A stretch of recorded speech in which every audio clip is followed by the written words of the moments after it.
New year వేడుకల సందర్భంగా పోలీసులు ఆంక్షలు విధించారు. డిసెంబర్ 31 రాత్రి ఫ్లైఓవర్లు, పశ్చిమ బైపాస్ పై ట్రాఫిక్ నిలిపివేత అంశంపై స్పష్టత ఇచ్చారు.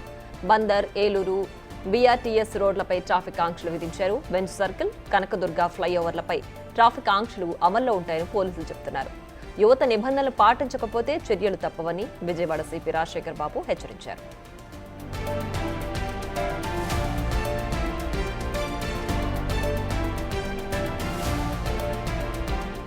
మరింత సమాచారం మా ప్రతినిధి శివ అందించడానికి సిద్ధంగా ఉన్నారు. శివ, చెప్పండి, విజయవాడ వ్యాప్తంగా 31st నైట్ సెలబ్రేషన్స్ కి ఎలాంటి రూల్స్ ఉండబోయే అవకాశం ఉంది? ఏంటి డీటెయిల్స్?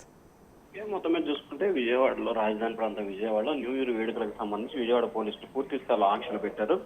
వేడుకలకు సంబంధించి ఆరోగ్యకరంగా ఉండాలి తప్ప హానికరంగా ఉండకూడదని చెప్పి సిపి రాజశేఖర్ బాబు ప్రకటన చేశారు. అయితే నగర ప్రజలకు కొన్ని సూచనలు చేశారు. అర్ధరాత్రి రోడ్డు మీదకి రావడానికి అనుమతి లేదు.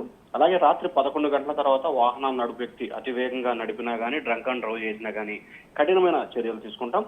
అలాగే ట్రిబుల్ రైడింగ్ చేస్తే మాత్రం ఖచ్చితంగా చర్యలు తీసుకుంటాం. మద్యం సేవించి వాహనం నిలబడరాదు. ప్రధాన వాహనదారులైన Bandar road, Eluru road, BRTS road పూర్తిగా ట్రాఫిక్ ఆంక్షలు. అదేవిధంగా బెంచ్ సర్కిల్ ఫ్లైఓవర్ అంటే కొత్తది, పాతది కనకదుర్గ ఫ్లైఓవర్ కూడా పూర్తి స్థాయిలో కూడా ట్రాఫిక్ ఆంక్షలు ఉన్నాయి. దీనికి సంబంధించి అనుమతి నిరాకరిస్తున్నామని చెప్పి చెప్పడం జరిగింది. వెస్ట్ బైపాస్ రోడ్ లో ప్రయాణానికి పూర్తిగా ఆంక్షలు విధిస్తున్నట్టు చెప్పారు. గుంపులుగా చేరి నడి రోడ్డుపై కేకలు వేసి అల్లర్లు చేయడం కానీ, కేకులు కట్టడం లాంటివి చేయకూడదు. డిసెంబర్ 31 రాత్రి వేళలో కేకలు వేస్తూ వాహనాలపై తిరిగితే కఠిన చర్యలు తీసుకుంటాం. హద్దు మీరి ప్రవర్తిస్తే కఠిన చర్యలు తప్పని చెప్పి టీపీ స్పష్టమైన హెచ్చరికలు అయితే జారీ చేశారు. అలాగే మద్యం సేవించి అల్లరకు పాల్పడితే చాలా తీవ్రమైన పరిణామాలు ఉంటాయని చెప్పి సిపి హెచ్చరికలు జారీ చేశారు. ద్విచక్ర వాహనదారులు సైలెన్సర్ వేసి ఇష్టానుసారంగా వ్యవహరిస్తే మాత్రం ఇంకా కఠిన చర్యలు తీసుకుంటామని చెప్పి సిపి అయితే స్పష్టమైన ప్రకటన చేశారు. ప్రియా.